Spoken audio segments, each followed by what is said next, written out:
तो अब टिकट किसे मिलेगा, चेहरा कौन हो, ऐसे सवालों पर बीजेपी कांग्रेस में मंथन चल रहा है। लेकिन दावेदार ने खुद को पार्टी से आगे रखकर पार्टी के टिकट से पहले ही अपना चुनावी घोषणा पत्र तैयार कर जनता को भेंट कर दिया है।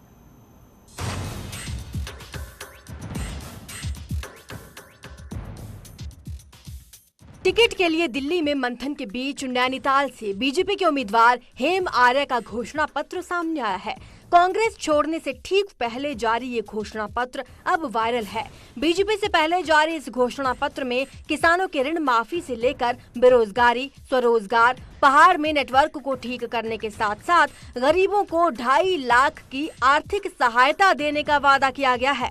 पार्टी से पहले जारी इस पत्र पर हेम आर्य का कहना है कि बीजेपी इसे ही लागू करेगी। मैंने को घोषणा पत्र इसलिए जारी करना पड़ा, मैंने कांग्रेस को 5 साल खड़ा किया, मन से मैं कांग्रेस के साथ लगा और मुझे नोटिस दे दिया गया भी। मतलब मैंने अभी सल्ट में चुनाव हुए थे, सल्ट में लोगों ने बगावत की थी, उनको तो अध्यक्ष वगैरह बना दिया गया और मुझे नोटिस दे दिया गया, इसलिए मैंने अपना घोषणा पत्र जारी किया। अभी भी वो घोषणा पत्र रहेगा जनता? बिल्कुल जनता के बीच रहेगा कि वो जनता का घोषणा पत्र है और पार्टी जब हमारी भारतीय जनता पार्टी आएगी तो ये घोषणा पत्र पर हम काम करेंगे। दरअसल हेम आर्य ने ये घोषणा पत्र तैयार कांग्रेस में रहते हुए किया था, लेकिन घोषणा पत्र सोशल मीडिया में जारी होने के बाद बीजेपी में शामिल हो गए। अब बीजेपी में पार्टी से आगे निकले हेम आर्य पर कांग्रेस भी चुटकी ले रही है और इसे पूरे राज्य में सर फुटअव्वल जैसी स्थिति बता रही है।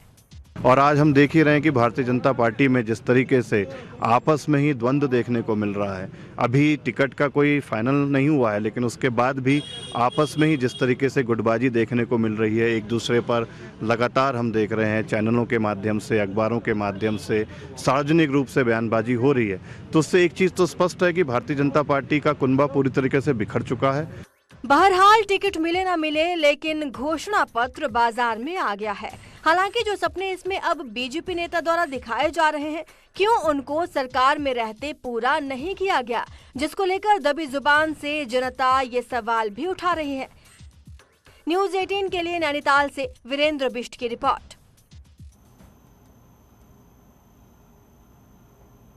प्रदेश के नंबर 2 यमुनोत्री विधानसभा में बीजेपी कांग्रेस में टिकटों को लेकर घमासान मचा हुआ है, जिसके चलते पार्टी को इस विधानसभा में प्रत्याशी उतारना बड़ी चुनौती है। ये रिपोर्ट देखिए।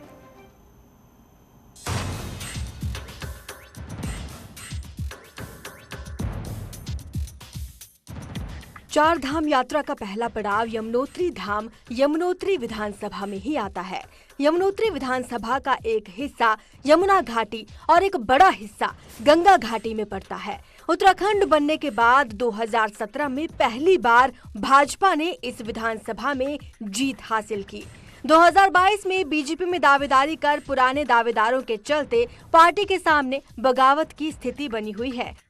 भाजपा से इस विधानसभा में जहां प्रदेश मीडिया प्रभारी मनवीर चौहान दावेदारी कर रहे हैं, वहीं बीजेपी के टिकट से चुनाव लड़ चुके जगबीर भंडारी भी दमखम से दावेदारी जता रहे हैं। इसके अलावा पूर्व जिलाध्यक्ष लक्ष्मण भंडारी, पूर्व जिलाध्यक्ष राम सुंदर नौटियाल भी दावेदारी जता रहे हैं।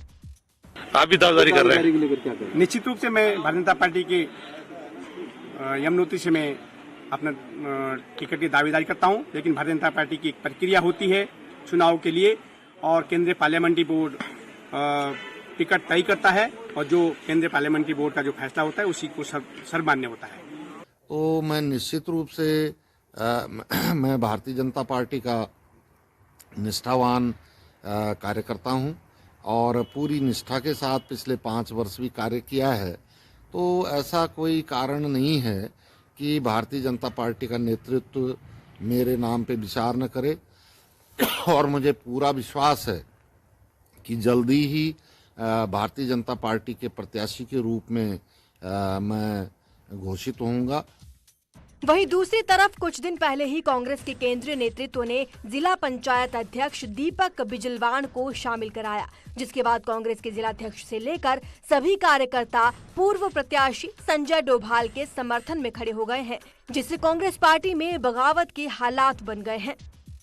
मैं यहाँ पर पूरी यमुनोत्री विधानसभा में कांग्रेस पार्टी के विचारों को घर घर तक पहुंचाने का काम किया है और मुझे पूरी आशा है कि यमुनोत्री का जनमानस मेरे साथ मजबूती से खड़ा रहेगा। और जो वहाँ का हमारा एकमात्र प्रत्याशी है जिला अध्यक्ष होने के नाते 3 महीने पहले हमने केवल एक नाम भेज रखा है दोनों अध्यक्षों ने, श्री संजय डोभाल यहाँ यमुनोत्री विधानसभा से और गंगोत्री विधानसभा से श्री विजयपाल सजवान, केवल एक नाम पर विचार किया जाए, एक नाम पर विचार किया जाए। इस विधानसभा में दोनों ही पार्टियों में टिकट को लेकर घमासान छिड़ा हुआ है। दोनों ही पार्टियों के लिए टिकट देना इस समय चुनौती रहने वाला है। अब देखना होगा पार्टी किस दावेदार पर अपना विश्वास जताती है और कैसे रूठों को मनाती है। न्यूज़ 18 के लिए उत्तरकाशी से बलवीर परमार की रिपोर्ट। खटीमा विधानसभा